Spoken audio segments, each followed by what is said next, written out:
On the hill above Morris County, a fortress of stone rose like a tomb. Locals said those who entered Greystone's gates were not patients, they were disappearances. On the outskirts of Morris County, New Jersey, where the land rolled into quiet hills and the woods thickened with shadows, there stood a building that seemed less constructed than imposed. Greystone Asylum rose from the earth like a monument to permanence, its stone walls quarried from local rock, gray and weathered even in its youth, heavy with the kind of weight meant to last centuries. From a distance, it looked almost regal, a fortress of arches and turrets crowned with ironwork, but up close, the grandeur fell away. The stone was cold, the windows narrow, and the iron gates that flanked the entrance seemed less protective than prohibitive, meant to hold people in, not to keep danger out. Travelers passing along the dirt road often spoke of the silence that clung to the grounds. Birds that sang in the surrounding trees fell mute near the walls. Horses grew uneasy as they approached the gates, their hooves stuttering against the packed earth as if resisting the command to move forward. The asylum dominated its surroundings, not only by size, but by reputation. By the late 19th century, Greystone had become more than a hospital for the mentally ill. It was a place where the unwanted were hidden away, wives deemed hysterical, children born inconvenient, veterans broken by war, immigrants who had no one to speak for them. Once the gates closed, few names were spoken again. Local newspapers, when they mentioned the institution at all, described it in vague, sanitized terms. A haven for the afflicted, one editorial called it, though everyone in Morris County knew it as something darker. Families sent their kin through those gates not with hope, but with resignation. The asylum was where lives went quiet, where letters stopped arriving, and where memory itself seemed to fray. The sheer size of the building, with its endless corridors and cavernous wards, only reinforced the sense that once someone entered, they dissolved into its stone. Residents of nearby towns rarely spoke of it directly. Children were warned not to stray too close, told stories of patients wandering into the woods or voices that carried across the fields at night. Farmers working at the edge of the asylum grounds claimed to hear cries that rose and fell with the wind, the sound at once human and not. Some said it was the echo of madness. Others whispered it was the building itself, stone remembering what it contained. Whatever the explanation, the effect was the same. Greystone stood apart, untouchable, a place both feared and forgotten in the same breath. By 1887, its reputation was firmly sealed. Families who sent their kin there often spoke as if they had buried them, though no graves were dug. Within its walls, silence reigned, enforced by locked doors and iron bolts. And yet, beneath that silence, something lingered, a presence woven into the corridors, into the very stone of the asylum. Those who worked there carried the knowledge but never voiced it openly. Greystone was not merely a house for the lost. It was a place that swallowed the living whole, and sometimes it did not give them back. The ledgers of Greystone Asylum were meant to impose order on chaos. Written in the neat, practiced hand of clerks, they reduced human lives into lines of ink, each patient a date, a diagnosis, a room assignment. Year after year, page after page, the records accumulated, filling leather-bound volumes stored in the director's office. As if the sheer weight of bureaucracy could contain what went on behind the asylum's walls. Most entries followed a pattern so rigid it became almost liturgical. Name, age, place of origin, the malady described in phrases that meant little but carried an air of authority. Melancholia, hysteria, nervous exhaustion. Beside them, numbers designated rooms and wards, a system that attempted to give structure to lives already deemed unmanageable. But in October of 1887, a single entry broke the rhythm. Tucked between the admissions of two middle-aged women labeled simply as nervous disorders was a line that unsettled by its brevity. Male, age 10, no name given, assigned to room 11. No parent or guardian was listed. No town or county of origin was attached. Where most entries stretched across lines, this one occupied barely a corner of the page. It was as if the clerk had been instructed to record as little as possible. In an era when even the poorest immigrant was noted with some fragment of identity, a boy without a name was an anomaly. The record did not describe him as John Doe or anonymous. It gave no placeholder at all. Simply, male. It was a classification more than a person, an entry that read less like a patient's admission than like an object logged into storage. What disturbed researchers who later examined the ledger was not only what was missing, but what was included. The boy was placed directly into room 11. No transfer from a children's ward, no note of preliminary observation. He was not filtered through the asylum's usual hierarchy of care. Instead, his arrival marked the beginning of a confinement more absolute than most adult patients ever endured. Even the numbering carried its own unease. Room 11 was not near the children's ward, nor near the main infirmary. It was part of the East Wing, a section reserved for cases that troubled even the physicians. To assign a child there suggested either desperation or intent, though the record gave no explanation. Archivists have noted faint indentations beneath the entry, as if words had been written and then scraped away. Under lamplight, one can almost make out the trace of an additional phrase, though never clearly enough to be certain. Some believe it read classified, others insist it was nothing but pressure marks from the clerk's hand, yet the mystery lingers. Among thousands of names recorded in Greystone's books, this boy stands apart, a presence marked not by what was said, but by what was omitted. The rest of the page continues as though nothing unusual had occurred. More names, more maladies, more room numbers neatly assigned. But to those who return to that single line, the silence around it seems louder than the words themselves. It is the kind of omission that does not fade with time. Instead, it sharpens, demanding to be noticed, demanding to be asked. Who was the boy in room 11, and why was he admitted without a name? In the archives of Morris County, where birth and death certificates sit in brittle folders, where census lists stretch in orderly columns, there is no trace of the boy who entered Greystone in 1887. No record of his birth, no baptism, no parent who signed him into state custody. The asylum ledgers are the only place he exists, and even there, he is hardly more than a shadow. Most patients were admitted with at least fragments of a life attached to town of origin, a trade, a relative who could be contacted in case of death. The boy had none of these. His admission stripped him of even the minimal acknowledgement given to others. He was not recorded as orphan, not marked as abandoned, not tied to any parish or institution. He was simply described as male, age 10, and then reduced to the impersonal note, assigned to room 11. For historians, this absence is as telling as any presence. A child of 10 does not simply appear without origin. Someone bore him, someone knew him, yet by the time he arrived at Greystone, those ties had either been severed or deliberately erased. To omit a surname was to cut away the thread of lineage, to place him outside both memory and inheritance. It was an erasure not only of family but of identity itself. He was known within the asylum only as the child, a title that sounded less like care and more like classification, as though even his humanity was conditional. Within the institution, names carried power. A surname linked one to a family who might visit, who might inquire, who might petition for release. Patients with names were tethered, however loosely, to the world beyond the gates. The boy had no such tether. Without a surname, he belonged entirely to the asylum. His existence was confined to its walls, his fate bound to its silence. Staff notes that survive mention him rarely, and when they do, they speak in guarded terms. The child remains withdrawn. The child exhibits no recognition. The child does not answer when spoken to. Not once is he described by any personal name. As though to assign him one would break some unspoken rule.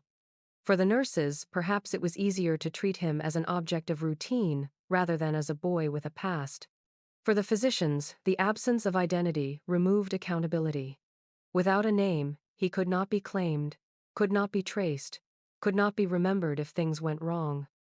What unsettles most is how quickly the erasure became normal. Year after year, patients were admitted, treated, and recorded alongside him. Their identities, however fragile, survived in ink. His remained a blank. In that blankness lies a silence deeper than neglect, a silence that feels deliberate. Whether imposed by the asylum or by forces outside it, the boy's life was stripped of the markers that make a person belong to the world. He was not John or William or Thomas, he was only the child. And in that reduction, he became something more disturbing. A presence without a past, a patient without a name, an existence suspended between record and oblivion. Among the scattered papers that survive from Greystone, buried in boxes of faded correspondence and personal journals, fragments of testimony reveal more about the boy than the official ledgers ever dared. Letters written by nurses to their families mention him obliquely, never using a name, only a title, the child in room 11. Their words were careful, restrained, as though they feared that too much detail might invite reprimand or worse. Yet, in their restraint, a picture emerges of an unease that spread quickly through the staff assigned to the East Wing. One nurse, writing in December of 1887, confessed to her sister that she had requested transfer after only 2 weeks. "I cannot sleep for thinking of him," she wrote. "He makes no sound, yet I hear him in my head." Another, whose letter survives only in fragments, described the child's stillness as unbearable. "He sits at the farthest corner, staring, and will not be coaxed. It is not the madness of others. It is something colder." Their accounts echo one another in their nervousness, the sense that the boy's presence was not illness, but a disturbance that unsettled even those who had spent years among the deranged. Orderlies rotated often through the asylum's wards, accustomed to the shouting, the weeping, the eruptions of violence that punctuated their days. Yet when it came to room 11, many refused assignment outright. A surviving disciplinary note records that 2 attendants were reprimanded for neglecting their duties, refusing to deliver meals to the boy's cell. They insisted the food be left outside the bolted door, claiming he frightened them, though he had never once raised his voice. "Unnatural silence," they scrawled in the daily log, a phrase that recurs with uncanny regularity in the months that followed. Silence was not rare at Greystone. Many patients withdrew into muteness. But the boy's silence was described as different, not absence but presence, as though the very act of not speaking filled the air with tension. The asylum's physicians dismissed these fears, recording in their clinical notes the language of detachment. Subject exhibits quietude. Condition stable. Yet, outside the ledgers, in hurried lines written after night shifts or between duties, staff spoke of something that lingered beyond diagnosis. Some said they felt watched even when his eyes were closed. Others whispered that he did not blink, or that his gaze followed them into their dreams. A few insisted that the silence in his cell was not empty, but thick, oppressive, like the hush before a storm. By early 1888, rotation into the East Wing had become a form of punishment, assigned to nurses who had erred, to orderlies who had shirked. It was understood that no one remained long in room 11 without change. Some left pale and exhausted, their hands trembling as they signed their next shift report. Others simply requested reassignment and never spoke of him again. The official record tells us little. But the whispers that seep through correspondence and logs suggest the same conclusion. The boy in room 11 was not merely a patient. He was a presence that unsettled the very people charged with his care, a silence that infected the corridors around him, leaving fear where words refused to go. The East Wing of Greystone Asylum was never designed with children in mind. It was a place for the most difficult patients, those whose presence unsettled the others, those who had to be contained rather than treated. At the end of a narrow corridor lined with iron doors and flickering gas lamps stood room 11, a chamber that in architectural plans was described only as segregated holding. The cell had no windows, only a slit in the door to pass food through, and a vent cut into the stone ceiling that allowed the barest trickle of air. Its walls were thick enough to muffle even the loudest cries, its floor bare stone scarred with scratches left by previous occupants who had dragged their cots across it in restless fits. This was not a room for healing. It was a chamber meant to silence. That a boy of 10 was placed there remains one of the most haunting details in Greystone's history. Records confirm he remained confined in room 11 for nearly 3 years, an arrangement that violated both medical practice and common sense. Children, when admitted at all, were placed in the West Wing under watch, surrounded by others their age. They were allowed short walks in the courtyards and given lessons by nurses who doubled as tutors. Yet this boy was locked away in a cell intended for violent men, cut off from any contact except those brief and reluctant visits from staff. The atmosphere inside room 11 was described in rare surviving notes as oppressive. One attendant, who stayed long enough to write a private account later found among his belongings, spoke of a silence so dense it pressed against his ears. "The room breathes against you," he wrote.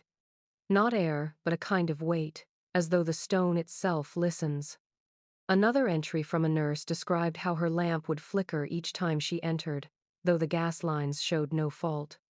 She confessed she began to carry a cross in her pocket whenever she was assigned to the East Wing. For the boy, the isolation must have been absolute. He had no window to mark the passing of days, no voices of other patients drifting through the walls, no companionship but the footsteps that approached and retreated beyond the door. The only record of his behavior during those years is sparse and clinical. Remains seated. Does not resist. Watches. It is the word watches that repeats most often, as though the act of looking, of observing in silence, was the only activity the staff could measure. Why he was placed there, and why he remained so long, is a question the asylum never answered. Some suggest the staff feared him too much to keep him among the others. Others argue he was forgotten, reduced to a line in the ledger, his existence hidden away behind iron bolts. Whatever the reason, room 11 became more than a cell. It became the boy's world, a space that seemed to absorb the silence of his identity and return it tenfold.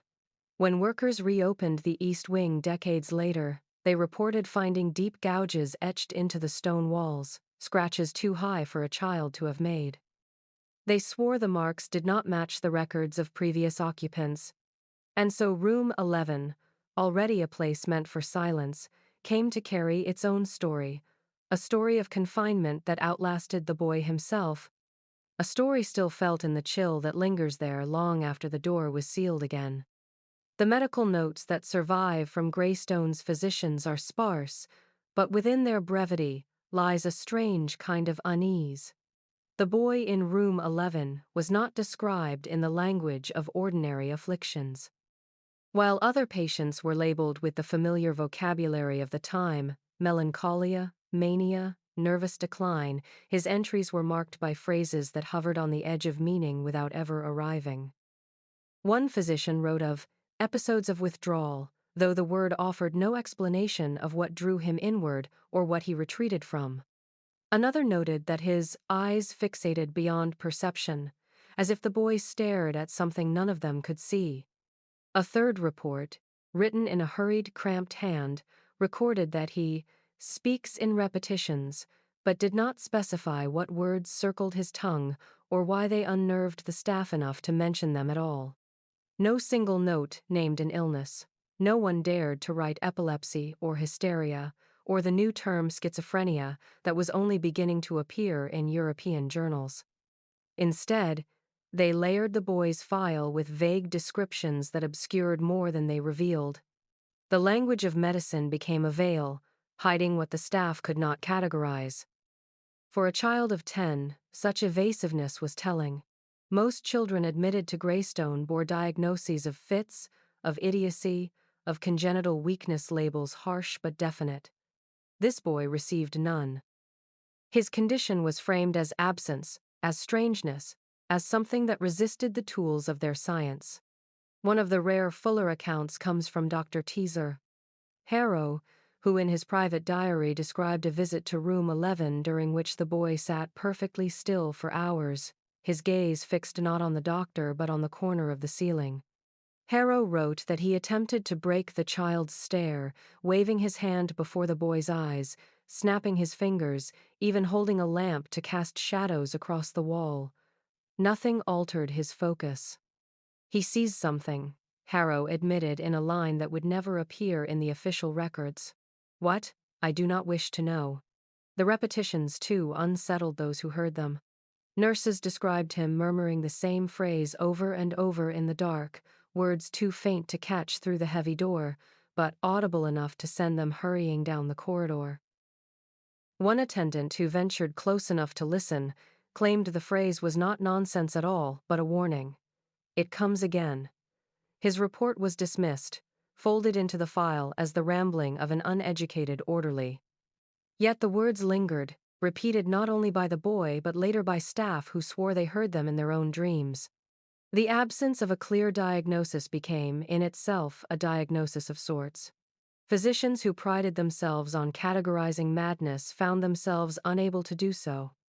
Rather than confront the anomaly, they retreated into euphemism, writing lines that could be read as observation but carried no certainty.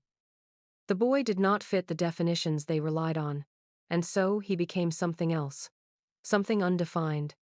To label him would have been to claim understanding, and none of them could.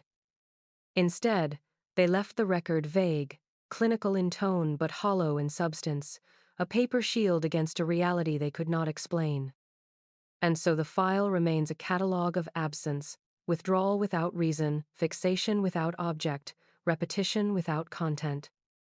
Yet within that vagueness lies the suggestion of something beyond ordinary illness, something the language of the time could not name.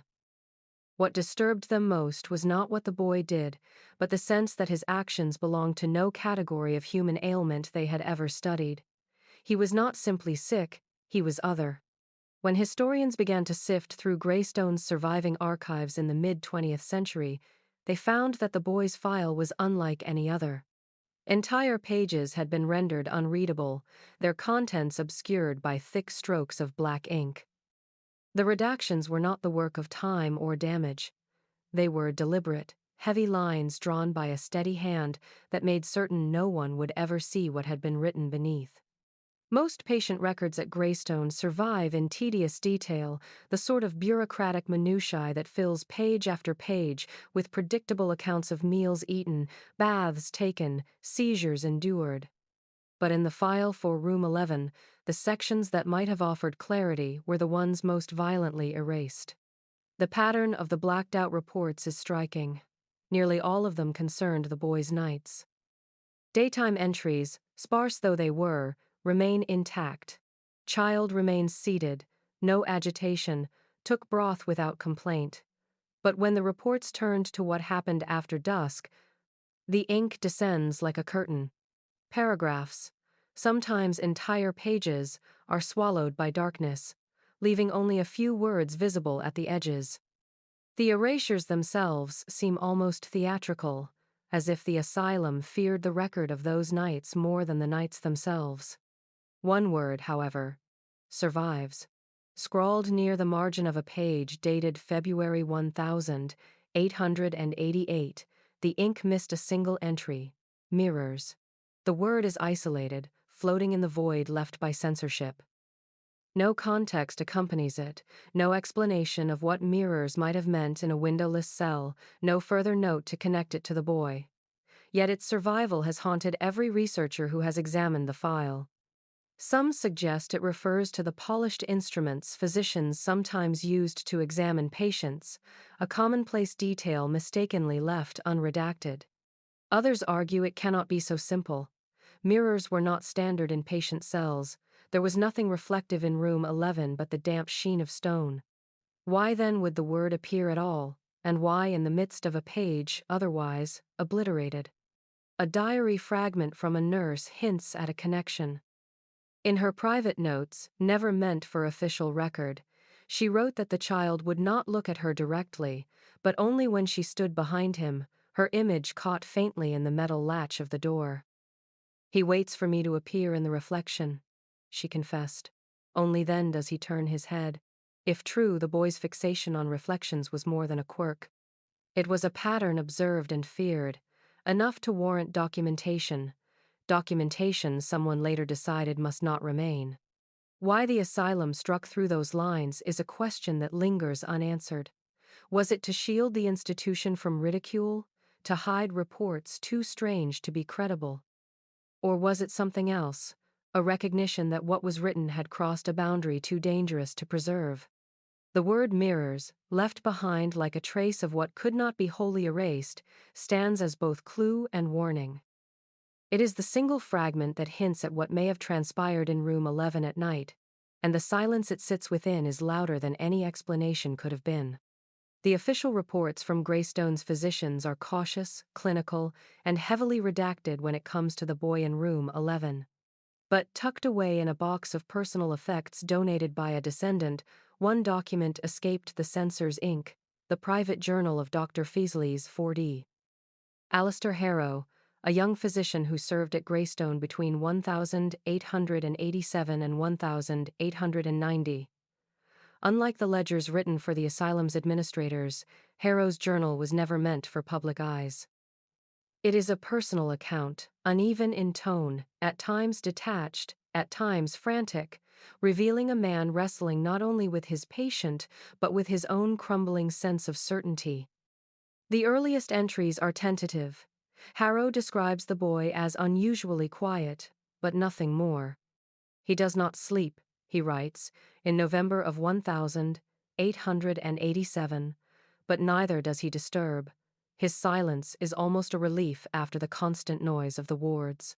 Within weeks, however, his tone shifts. He begins to note the boy's peculiar fixation on empty corners. He watches them, Harrow records. Always the corners of the room. He does not blink. He waits as though for something to arrive. The doctor admits he tried to follow the child's gaze but saw nothing. "The stone is bare," he wrote, "yet his eyes track movements I cannot perceive." By December, Harrow's visits grow nightly. He describes being drawn back to room 11 without official reason, compelled to observe the child as though the act itself might provide answers. "I find myself lingering long past the hour," he confesses, only to leave with less certainty than I arrived. His notes grow more unsettled. He records shadows that seemed to bend when the boy looked toward them, the sensation of being watched, not by the child but by whatever his gaze fixed upon. He does not sleep, he watches, always the corners of the room. The line repeats 3 times in one entry, as if Harrow himself were caught in the rhythm of the boy's repetitions. In early 1888, his entries take on the cadence of confession. "I dream of him," he admits. "I dream of his eyes, wide and unclosing. I dream of standing in that room with my back to the wall, and still I feel the corners closing in." He writes of waking in his quarters to find himself seated upright, staring into the farthest edge of the ceiling. "It is contagion," he insists in one desperate passage, "not of the body, but of perception." The final pages are fragmented, the handwriting uneven, as though written in haste. He claims the boy spoke to him one night, not in full sentences, but in whispers that seemed to come from multiple places at once. Harrow does not record the words. Instead, he draws a rough sketch of the cell, marking each corner with an X, and beneath it, a single line. He is not alone. After that, the journal ends abruptly. Harrow's employment at Greystone ceased the following spring, his resignation unexplained. The asylum records note nothing of his departure, but his private diary remains, the only surviving document to describe in detail what took place inside room 11 at night. It is less a medical record than a record of unraveling, a testimony not to the boy's illness, but to the doctor's own descent into fear. The history of Greystone is crowded with accounts of overwork, exhaustion, and sudden resignations. Attendants came and went with regularity, many lasting no more than a season before abandoning the endless corridors and impossible demands. Yet between the winter of 1887 and the spring of 1889, 4 names vanish from the asylum's ledgers in a manner too abrupt to explain away. Each belonged to a man assigned to the East Wing, and each was last recorded on duty the night he was scheduled to monitor room 11. After that, the record simply stops. The official explanation was desertion. In an era when asylum work was poorly paid and harshly judged, desertion was a convenient label. To write deserted in the logbook excused the institution of responsibility. No inquiry was made, no search dispatched. Their wages were cut off, their absence sealed with a word that required no proof. Yet, in the case of these 4 men, desertion seems a fragile cover. None collected their last pay. None retrieved belongings left in the attendants' quarters.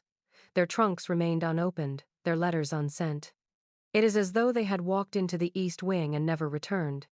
Whispers circulated quickly among the staff. One attendant, speaking years later in an interview with a county historian, recalled the unease that spread through the night shifts. They said room 11 swallowed them, he confessed.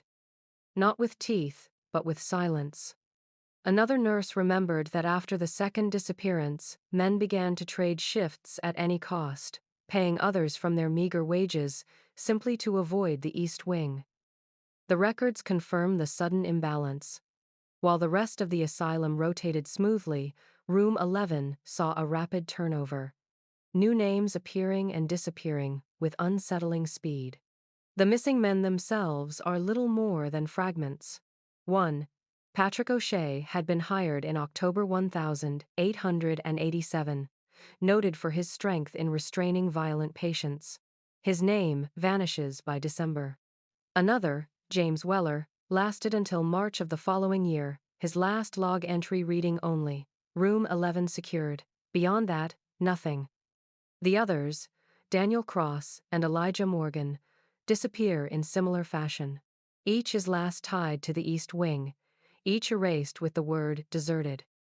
No police reports survive, no notices in local papers. It was as if the community itself accepted the erasure. In an institution built to contain those society wished to forget, forgetting its own staff was perhaps inevitable. But the concentration of disappearances in a single ward, tied to a single boy, gave the silence a sharper edge. Nurses spoke of hearing footsteps at night when no attendant was on duty. Others swore they saw shadows moving beneath the East Wing doors long after patrols had ended. What remains most chilling is the absence that follows. After 1889, no attendant was ever again permanently assigned to room 11.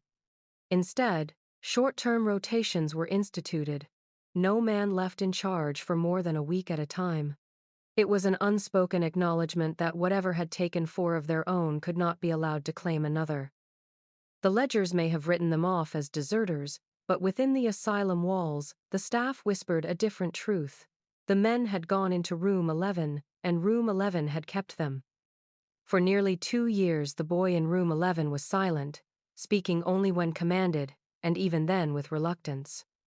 Most attendants wrote that he simply watched, unblinking, as though words belonged to a world he had long abandoned. But in the spring of 1889, his silence fractured. What emerged was not speech as others knew it, but a thin monotone that carried the rhythm of ritual. The first record of it appears in a nurse's report, copied hurriedly into the margins of her nightly log. Child repeats the phrase, "I saw them under the floor."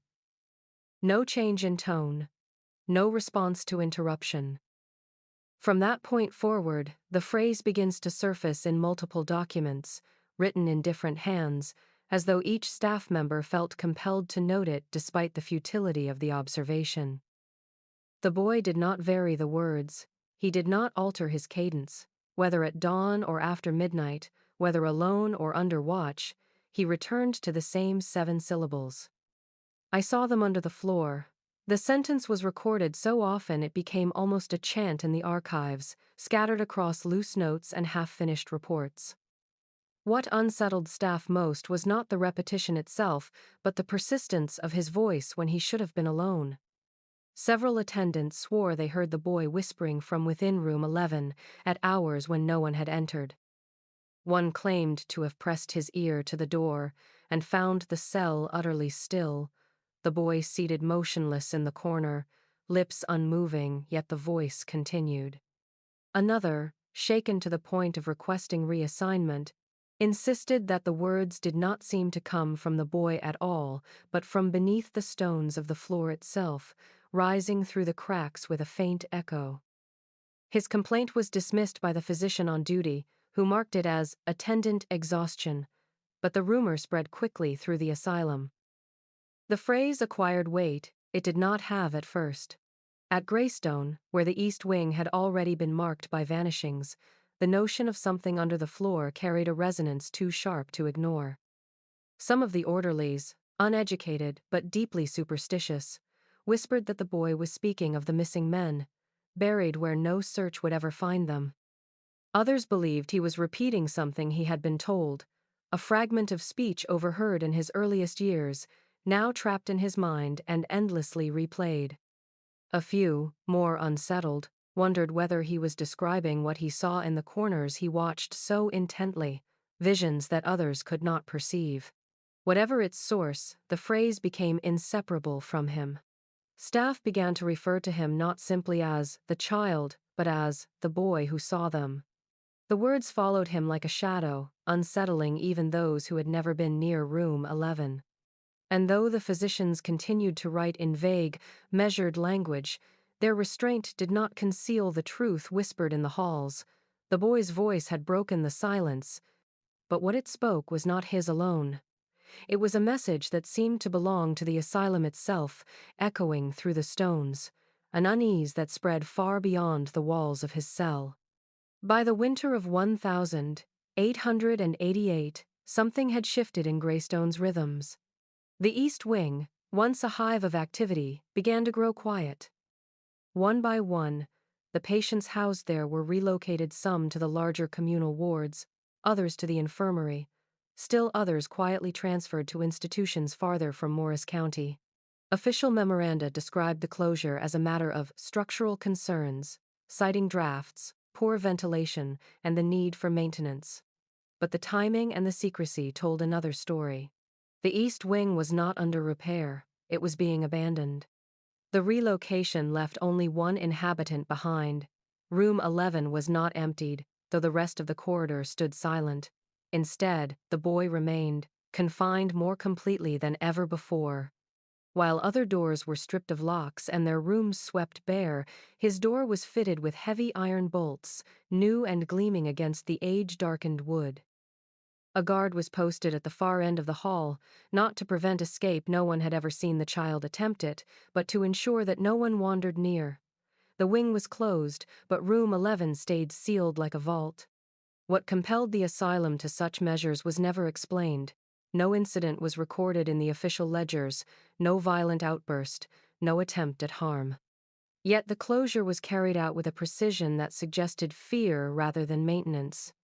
Nurses who had once passed through the East Wing to deliver meals were now forbidden from entering.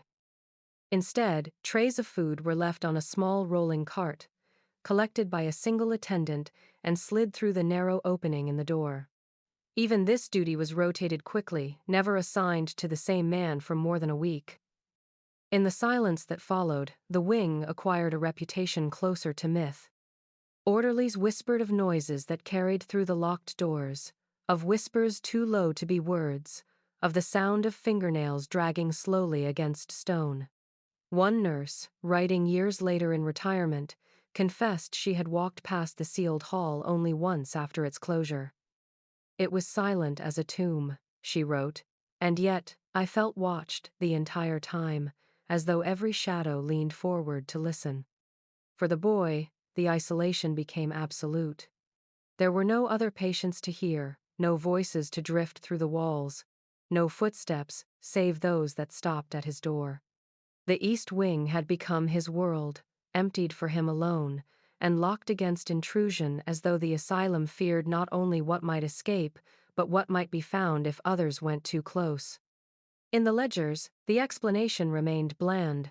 Wing closed, pending evaluation. But the iron bolts on room 11 told the truth. The records refused. Greystone was sealing away not a patient, but a presence. A child in name only, contained behind a door the institution never intended to open again. In 1889, a state commission was sent to Greystone to document conditions within the asylum. Such inspections were routine, part of a growing movement to regulate institutions that had long operated beyond the scrutiny of the public. The inspectors carried with them a camera, an ungainly wooden box mounted on a tripod, its glass plates prepared with painstaking care. Over the course of several weeks, they produced dozens of images meant to demonstrate the asylum's order. Patients sitting in tidy rows at mealtime, nurses arranging beds in dormitories, physicians standing stiffly with their instruments displayed. These photographs still survive, faded but clear enough to reveal the rhythms of life inside Greystone. Yet among them lies one image that resists explanation. The photograph is labeled simply East Wing Corridor. It shows a long, dim hallway receding into shadow, lined with heavy doors on either side. At first glance, the image is unremarkable, another study in architecture meant to prove the adequacy of the facilities. But closer examination reveals something that should not be there. At the far end of the hall, where the iron bolt secured room 11, a faint blur interrupts the doorway. It is pale and indistinct, but unmistakably human in form, child-sized, positioned as if standing just beyond the threshold. The exposure time for such photographs was long, often several seconds, and any movement during that interval left a smear across the plate. Yet the East Wing was supposed to have been empty. The patients had been relocated months earlier, and room 11 itself was sealed. The inspection notes confirm as much. All rooms unoccupied save the child, whose door remained bolted during visit. If the door was sealed, no figure should have appeared in the image. At the time, the anomaly was dismissed. The inspectors attributed it to a fault in the plate, a chemical imperfection that produced an accidental shadow. The photograph was filed away with the rest, but whispers spread quickly among the staff. Nurses who saw the image said the blur seemed too precise to be a flaw, the slope of shoulders, the suggestion of a head tilted slightly downward. Some claimed they recognized the outline of the boy, though none could say how they knew. The image was later removed from the official collection, replaced by another photograph of the same corridor taken weeks later, empty and unmarked. But the original print survived in the possession of a physician who had overseen the inspection. When it resurfaced decades later in a private estate sale, the blur was still there, faint but undeniable. To those who studied it, the most disturbing detail was not its presence, but its position. The figure stands in the doorway itself, half within the hall, half within the cell, as though caught in the act of crossing a boundary that was never meant to open. The asylum records insist the bolts remained fixed, the door never unsealed. Yet the photograph tells another story, an image that should not exist, a figure that should not have been there, preserved on glass long after the corridor itself was forgotten. It remains one of the few pieces of physical evidence tied to room 11, a reminder that sometimes the camera records what the human eye refuses to see. In the spring of 1890, Greystone's silence was broken by fire. It began in the kitchens, where coal stoves burned day and night to feed hundreds of patients and staff. A spark caught in the grease-soaked rafters, and before the attendants could smother it, flames swept upward, black smoke filling the corridors. The asylum had practiced evacuation before, drills meant to prove the institution's order to visiting commissioners. But drills are never fire, and the sudden panic spread faster than the flames themselves. Patients poured into the halls, some screaming, some silent, herded toward the courtyards by harried nurses and orderlies. The great iron gates, usually locked, were thrown open, and for the first time in years, the asylum's inhabitants spilled into the daylight together. The reports of the fire are meticulous. Each patient was counted as they stood shivering in the open air, their gowns flapping in the spring wind. Clerks scribbled names with trembling hands, tallying them against the asylum's ledgers. The final reports boast that not a single life was lost, that every man, woman, and child under Greystone's care had been accounted for. Yet in the neat columns of those evacuation lists lies a silence sharper than any flame. The boy from room 11 does not appear. It is not that his name was overlooked, he had no name to overlook. Where others were listed with surnames or at least initials, his presence was absent entirely. Cross-checking the lists against the ledgers reveals the omission. Every patient noted, except the one recorded only as male, age 10, consigned to the East Wing. The clerks never marked him missing. They simply did not write him at all. What happened in those frantic hours remains unclear. The East Wing had been closed, its halls deserted, its doors bolted. Yet even a sealed room should have been checked, even a forgotten child carried out. Nurses later whispered that no one had been willing to open room 11, not even in the face of fire. Some claimed the bolts were too hot to touch, the iron seared by heat, though the flames never reached that wing. Others said the door itself was cool, but that those sent to unseal it turned back, pale and shaken, insisting they heard whispers behind it that did not sound like a single voice. The official narrative holds that the fire was contained, the patients safe, the asylum secure once more. But the absence of the boy in every tally cannot be dismissed as clerical error. In an institution obsessed with record-keeping, such an omission is as deliberate as ink. Whether he perished unseen, whether he was abandoned, or whether he left that room in a way no ledger could capture, no one can say. What remains is a gap in the record, a blank line where a child should have stood among the living. And in that absence lies the most unsettling truth of all. In the moment Greystone's gates opened wide, the boy in room 11 was nowhere to be found. When Greystone's administration shifted at the close of the 19th century, a decision was made to transfer its vast accumulation of records to the state. In 1,895, ledgers, admission books, treatment notes, and correspondence were boxed, labeled, and carried away from the asylum's stone halls to be stored in Trenton. For the most part, the transfer was mundane.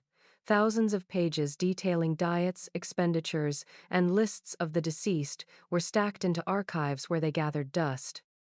Yet among the ordinary bundles, one folder carried a distinction that set it apart.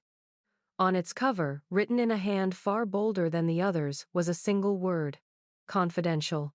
Beneath it, in smaller script, Room Elf. The folder was slim, containing far fewer pages than the size of its label implied. Its contents were uneven, some official memoranda, some loose sheets torn from notebooks, and several documents stamped with the seal of the asylum superintendent. What connected them was their subject, the boy without a name, whose presence had already slipped into rumor by the time of the fire in 1890. The first page was a memorandum acknowledging the closure of the East Wing, noting continued irregularities surrounding room 11. Another page, more fragmented, described episodes at night, though nearly the entire paragraph had been struck through in black ink. There were fragments of correspondence between physicians, their words stiff and indirect, as though they hesitated even in private letters to state plainly what they had seen. But the most unsettling aspect of the folder is not what remains, but what is missing. By the 1940s, when state archivists attempted to catalog the collection, most of the pages that had once belonged to the folder were gone. In their place was a slip of paper bearing a typed notice: removed under federal seal, 1943. No explanation accompanied it, no indication of who had authorized the removal or why. Requests for access were denied without elaboration. The implication was that the matter had passed beyond the jurisdiction of the state, absorbed into a higher secrecy. What could Room 11 have contained that required federal attention half a century after the boy's disappearance? Some archivists believe the answer lies in the surviving fragments. One page refers cryptically to irregular visual phenomena, another to verbal contagion among staff. A third, unsigned, speaks of danger in documentation itself, a warning that recording the boy's words might in some way give them power. The pages are disjointed, incomplete, but they suggest that the asylum's administrators understood more than they admitted, and that their fear was not of madness but of something that exceeded it. Today, the folder still exists, its cover brittle, its spine broken. The label confidential. Room 11 remains visible, though inside there are fewer than a dozen surviving sheets. The missing pages, sealed away in 1943, have never resurfaced. Their absence has become a presence in itself, a silence heavier than words. Researchers who encounter the folder describe a sensation of unfinished business, as though they are handling the husk of something deliberately hollowed out. In that emptiness, the story of Room 11 lingers, not only as history but as secrecy sustained across generations, guarded by ink, by seals, and by silence. In the archives of Greystone, buried among stacks of payroll receipts and supply orders, there survives a book that was never meant to carry weight beyond its practical use. It is a maintenance ledger, the kind kept by janitors to record broken locks, leaking pipes, and lamps in need of repair. Its pages are smudged with graphite, filled with shorthand notes about routine work. Yet between these mundane entries, there are lines that do not belong to the language of maintenance. They are brief, often written in the margins, but they repeat with unsettling consistency. Strange pounding from East Wing wall. Child's laughter heard near Corridor 11. The dates on these entries are the most troubling detail of all, for they span from 1892 to 1897 years after the boy had supposedly vanished, years after the East Wing had been sealed and its only inhabitant erased from the records. The first such entry is dated February 1892. The janitor, a man named Charles Heller, wrote, "Heard knocking inside East Wing, 3 times, in rhythm. No entry possible, door sealed. Reported to supervisor, told to ignore." The note is squeezed between routine mentions of broken gas fixtures and missing keys, as if Heller himself was reluctant to grant it more attention than necessary. But the entries continue, scattered throughout the book, always the same corridor, always near Room 11. Pounding again, steady, lasted several minutes. Laughter like a child echoed though hall sealed. At first he sounds cautious, uncertain. Later, his tone hardens into frustration. "No child here, why do they deny it?" By 1895 the notes take on an edge of exhaustion. Sound of running steps in East Wing. Door bolts checked, still fastened. In another, faint singing, like nursery rhyme, though no words clear. Heller's entries were not official reports, but private reminders, jotted down because they disturbed him enough to demand acknowledgement. The supervisors clearly dismissed him. The wing remained sealed, the boy unmentioned. The ledger was never filed as testimony, yet by chance it survived, forgotten when other documents were culled. The handwriting itself changes as the years pass. The earlier lines are neat, crisp, the hand of a man performing his duty. The later ones tilt erratically across the page, the script uneven, as though written quickly, even fearfully. His final note concerning the East Wing is dated November 1897. Whispers again. Same words as before. Under the floor. I will not go back there. After this, no more entries reference the sealed hall. The ledger continues with lamps replaced, hinges oiled, doors repaired, but Room 11 is never mentioned again. That such a record exists at all is remarkable. It was never intended for state inspectors or physicians, never reviewed by administrators. It is the voice of an ordinary worker who could not reconcile what he heard with what the institution demanded he deny. In the silence of Greystone's official record, the janitor's book speaks all the louder, a reminder that the East Wing did not stay quiet even after it was abandoned. Something remained behind the bolts, something that pounded, laughed, and whispered long after the boy was gone. In the 1930s, long after Greystone's East Wing had been shuttered and its records sealed away in state archives, a wave of interviews was conducted with surviving staff. The Works Progress Administration had set out to preserve oral histories of ordinary people, and among those interviewed were nurses who had once worked in asylums. Their recollections, scattered across brittle typescripts, provide one of the few glimpses into what staff actually believed about the boy in room 11. Though decades had passed, their voices carried the weight of memory that had never entirely dimmed. Again and again, when asked about the East Wing, they returned to the same phrase. They called him the Watcher. The nurses described him not as a patient, but as a presence. One woman, by then in her 70s, said she had been assigned to the wing in her youth and remembered how the boy would sit motionless in the far corner of the cell. He watched us, she said.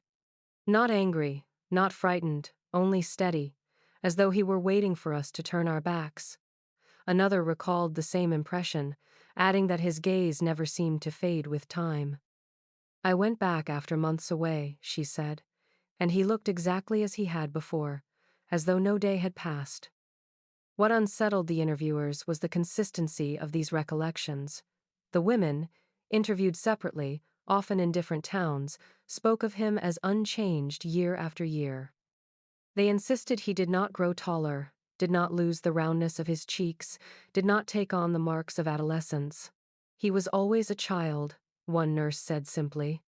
Always 10. None could explain how this was possible.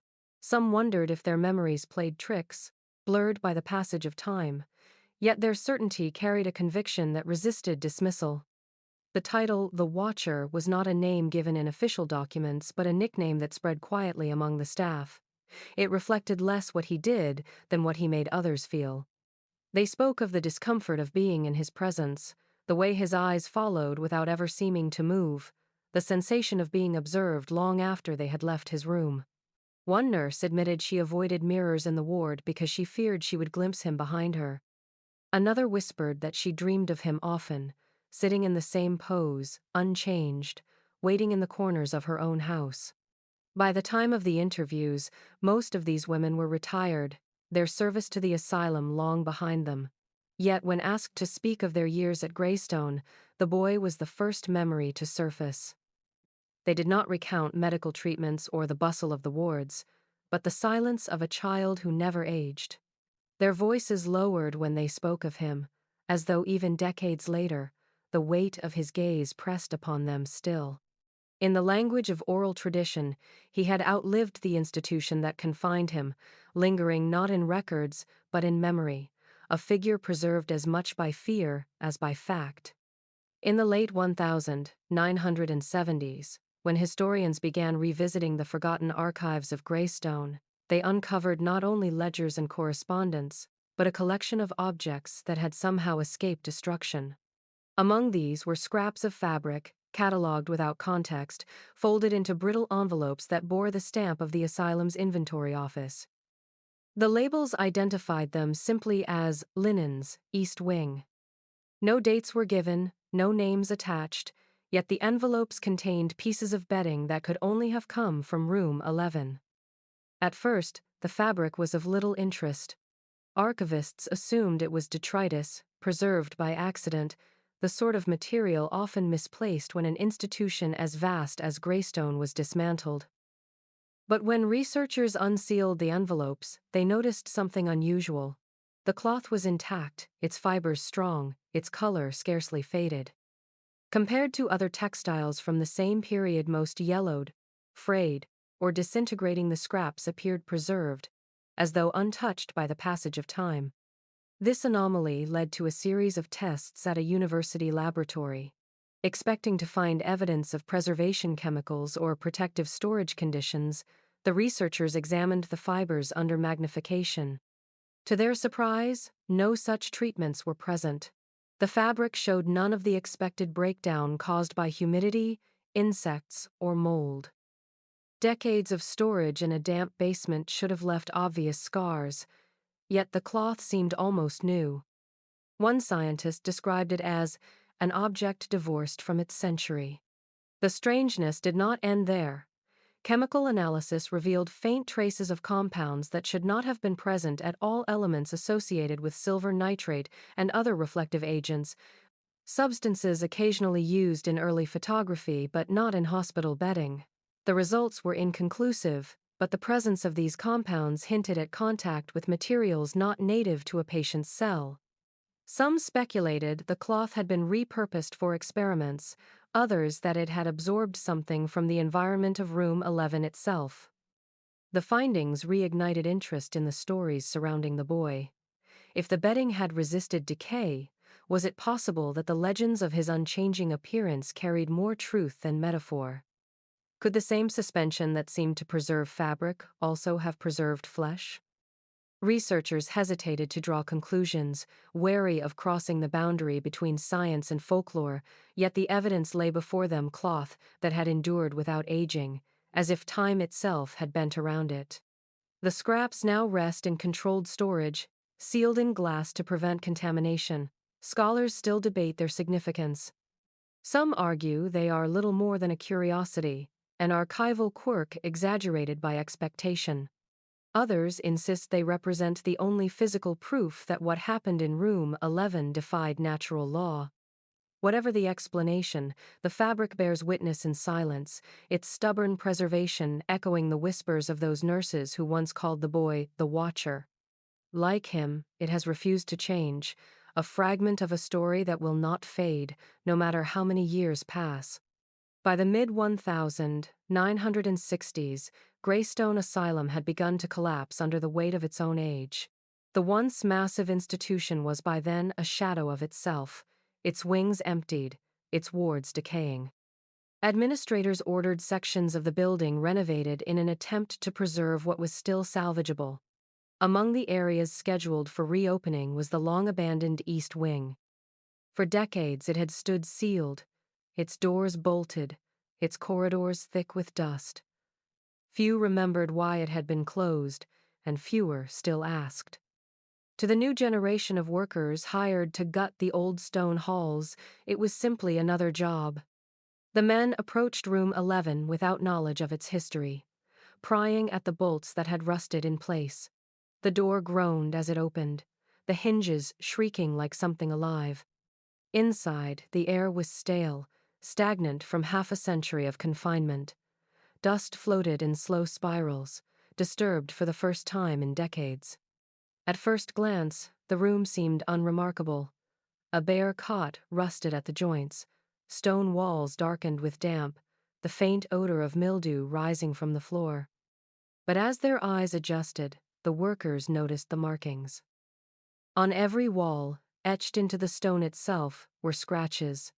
They crisscrossed in jagged patterns, deep grooves that could not have been made by casual abrasion. The men described them as claw marks, gouged with force and persistence. Some were low, near the ground, but many reached far higher, at heights a child could not have possibly achieved.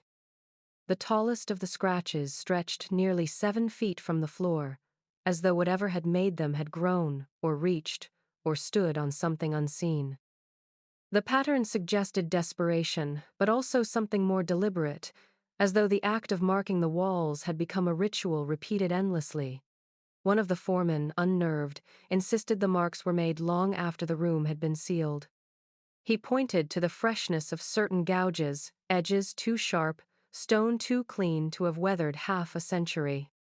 His claim was dismissed at the time as exaggeration, nerves heightened by the gloom of the East Wing. But others agreed, whispering that the room felt recently disturbed, as though its silence had been broken not years ago, but hours. The workers completed their task quickly, clearing debris and replacing the door, but none volunteered to linger. Several later admitted they felt watched inside the cell, an oppressive presence that pressed against their backs even as the room stood empty. One confessed he heard faint scraping, like nails against stone, though the walls were still. The scratches remained, undeniable, carved testimony that whatever had inhabited room 11 had not left quietly. Today, photographs of those markings survive in renovation records, grainy images of stone scarred by hands unknown. They stand as the only physical evidence of what may have remained after the boy's disappearance. The ledgers had erased him, the files sealed him, but the walls of room 11 still bore witness, their surface carved with insistence, telling in silence what words had long been forbidden to say. Among the few who handled Greystone's archives in the decades before they were scattered, one archivist spoke of a photograph that no longer exists. He described it not in whispers, but in a sworn oral history given late in his career, when age had stripped him of any desire for caution. His memory was precise, his words deliberate. He said he had seen a photograph of room 11 itself, an image captured during the state's inspection in the early 1890s, and that it had been unlike any of the other architectural studies taken at the asylum. In it, he swore, the narrow slit in the door meant only for ventilation, and the passage of food revealed a face pressed against the opening. A boy's face, pale, gaunt, and unmistakably alive. According to his account, the photograph was filed in the same series that contained the long exposure of the East Corridor, but by the time cataloging was undertaken in the mid-20th century, it was gone. In its place was an empty sleeve marked simply Room 11, Interior, the negative and print both missing. He insisted he had seen it years earlier, when the collection was first being sorted. It was not blurred, he said. It was not shadow, it was a child. His eyes were open, and he was watching the photographer. The archivist's testimony remains controversial, for no one else has admitted to seeing the image, and no official record acknowledges its existence. What unsettled him most was the expression. He did not describe fear or pleading, nor the vacancy of madness that so often filled the faces of Greystone's patients. He described intensity, as though the boy were aware of the camera, aware of the moment being fixed into permanence. It felt as if he knew he would be seen later, the archivist said, as if the photograph was not capturing him, but he was capturing us. His words unsettled the interviewers, who pressed him for detail. He repeated only that the boy's face filled the slit entirely, his skin pale against the dark interior, his mouth closed, his eyes wide. The disappearance of the photograph has been explained away as clerical error, a lost plate, a misfiled negative. Yet the archivist's conviction carries a weight that resists dismissal. He had no reason to invent such a detail, no audience to impress. He left his testimony not as sensationalism, but as warning. In a collection where hundreds of photographs survive in careful order, only this one is missing, the one that would have shown the boy in room 11 not as rumor, not as record, but as presence. That absence itself has become its own kind of evidence. Researchers note the curious neatness of the file, the precision with which this one image was removed, while others of far less consequence remain intact. It is as if someone, at some point, decided the boy's face should not be seen, that whatever looked out from behind that slit had no place in public memory. Yet the archivist's words endure, a ghost of an image that once existed, a child watching through iron and shadow, caught in the instant the asylum tried to hide forever. In the private papers of Greystone's final 19th-century director, tucked between financial statements and drafts of speeches to the state board, there lies a single sheet that has unsettled every historian who has read it. The paper is dated April 1891, written in the director's careful, upright hand. Most of the page concerns routine matters, staff rotations, the costs of coal for the boilers, the need for further funding from Trenton. Yet at the bottom, beneath these administrative lines, stands a note written in darker ink, the letters heavier, as though the words pressed more urgently from his pen. Do not speak of the child in room 11. He is not to be recorded, for recording gives him form. The phrasing is unlike anything else in the director's papers. Elsewhere, his language is dry, bureaucratic, filled with the vocabulary of institutions. Here, The words read less like instruction and more like superstition. What did he mean by recording giving form? Some suggest he referred to the repeated failures of staff to describe the boy in ordinary medical terms. Every attempt seemed to collapse into vagueness, withdrawal, fixation, silence until nothing coherent remained. Perhaps he feared that even trying to define him gave him a presence that could not otherwise exist. Others argue the director had come to believe something more literal, that the boy's power lay in recognition itself, that to name him, to write him, to fix him in ink was to make him stronger. The note implies a deliberate strategy of erasure. To refuse to record was to refuse permanence. If no words captured him, he could be forgotten, dissolved into silence like so many nameless patients before him. And yet the very existence of the note betrays the effort. The director wrote of what must not be written, spoke of what must not be spoken, thereby ensuring the boy's presence lingered in the margins of the archive. His warning, meant to extinguish, became preservation. Later entries in the director's files avoid any mention of Room 11, though his reports grow more curt, his tone more brittle.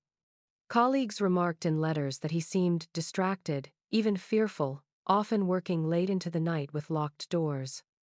Within a year, he retired abruptly, citing poor health, though no illness was recorded. Some whispered he had begun hearing voices, others that he was found staring for long stretches into corners of his office, lips moving as though repeating words too faint to catch. The sheet that bears his warning survives not in the asylum's official archive, but in his private papers donated decades later by a descendant who likely never read them. That it endured at all is its own irony. His words, "Do not speak of the child in room 11, are now read, quoted, analyzed, repeated. Each repetition defies the order he tried to enforce. Each act of remembering gives the boy form once more." The director understood something he could not contain. Silence is fragile, and the act of erasure can become its opposite. By trying to unwrite the boy, he left behind the last and most chilling testimony that the child was real, that his presence could never be wholly sealed away.